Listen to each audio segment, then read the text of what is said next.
and David is going to be giving a 8 to 10 minute speech. The project title is The Path Forward. Let us welcome David Rodek. Hello, fellow Toastmaster. How far are you along your path? If you had said this a few years ago, people would have thought you were lost. You see, back in the old days when I first started Toastmasters, well, we would do our speeches out of this paper manual. But sometime in 2018, Toastmasters thought it was time to get digital, so they launched this brand new system called Pathways. If I had to describe Pathways, I would say it's a lot. It's a lot of information. It's a lot to figure out, which can be a little bit tricky when you're just starting out.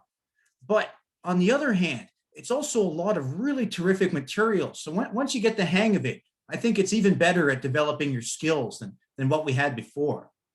So to kind of help you guys move forward through your paths, I want to give a bit of a tutorial on how this system works. Before we dive in, I wanted to get a sense where we all are right now with Pathways.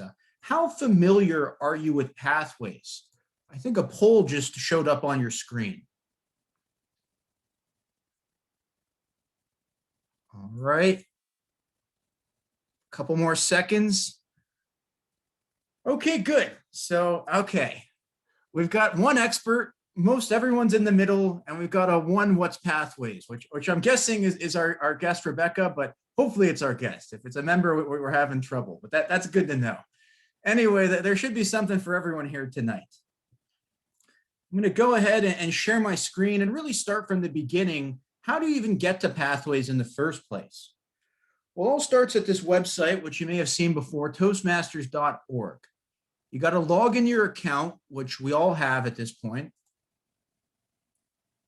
Oh, and by the way, I'm recording this, so if you miss a step or something went too quick, I'm going to put it on YouTube so you can follow through yourself.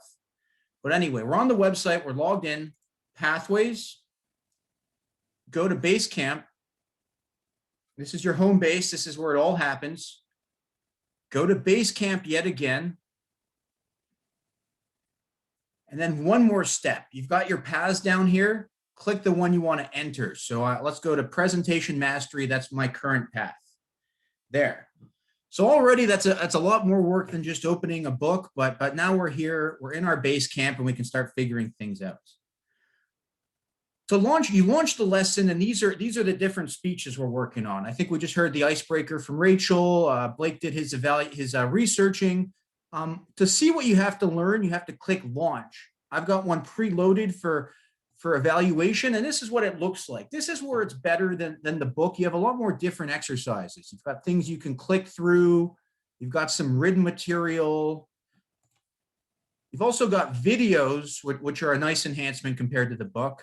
And anyway, the idea is you click through everything, and eventually you'll get a prompt to write your speech. Give your speech like the two members did today. And this is a step you have to remember as well. After you've given your speech, go back to Pathways, and you're going to have a little survey you need to take.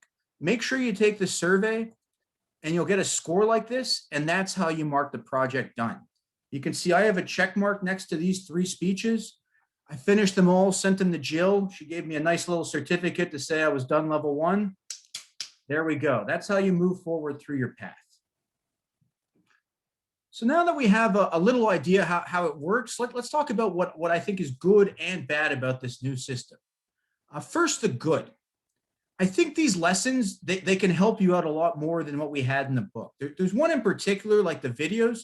The effective body language lesson in the book was not very helpful, but now there's this great video. They show someone with good body language, show someone with bad and good, so you can sort of see what you need to do. I think these materials can be a little bit more comprehensive than what we got before. Another key advantage is you get to pick your path. There's 11 to choose from. You can do presentation mastery if you want to become a better speaker. You can do stuff for leadership. You can even do humor if you want to make people laugh. If you guys wouldn't mind, why don't you go in the chat and let me know what paths you guys are doing right now? Take a second, write in what paths is everyone working on? Hopefully you guys remember.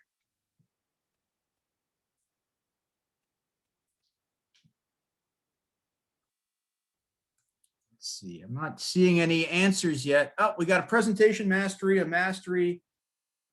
I think Jill is doing the humor one, and mastery tends to be the most popular. So the key part is you get to think, okay, she's also doing planning.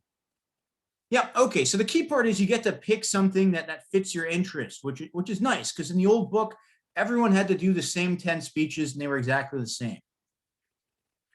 All right, now the bad.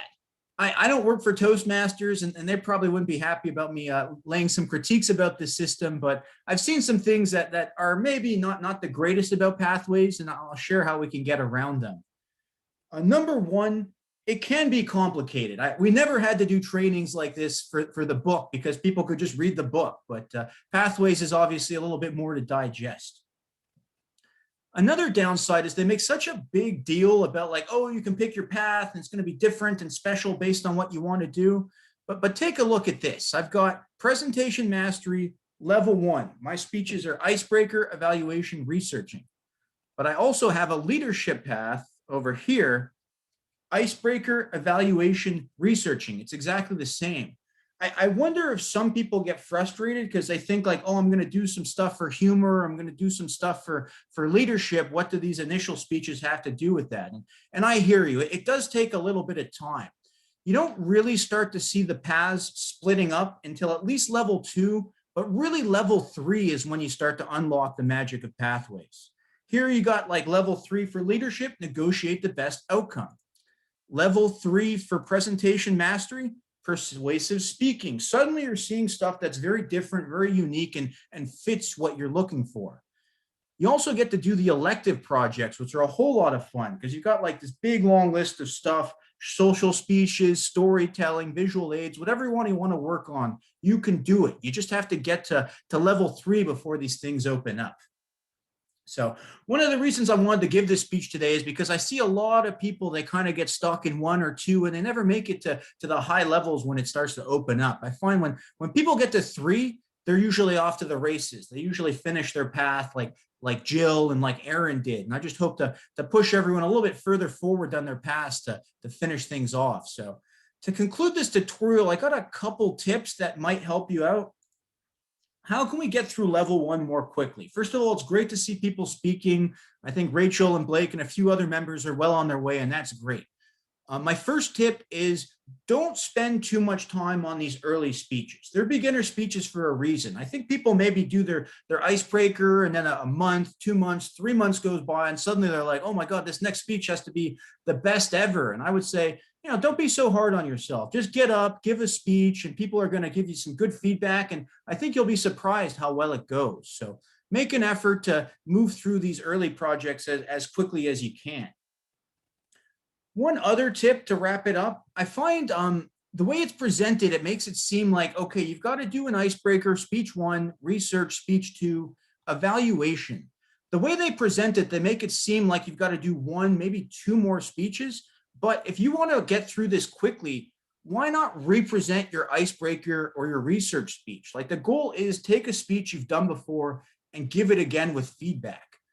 If you guys were here in March, Paige did a really, really nice job. She gave her research speech, got some good feedback from Laura, and then did an amazing job like 2 weeks later.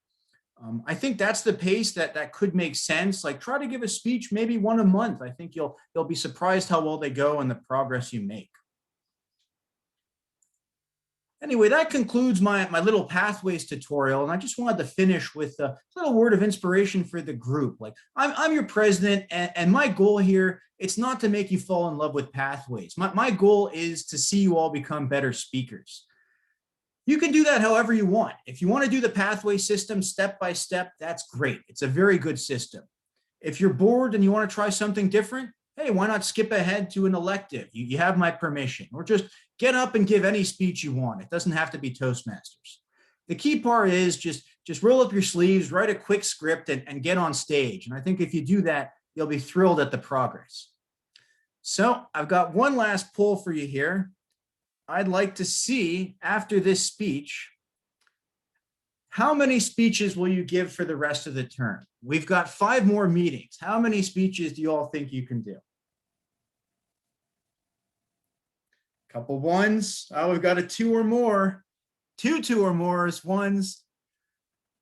All right, guys, I'm going to hold you to it. We should have some pretty full agendas for the next couple months if that's the case. But it's great to see everyone's going to do at least 1 speech and some maybe 2. So that's fantastic. So please, I hope this helps. If you have any questions, please reach out to me or Jill, and we're excited to see you all go on this path forward.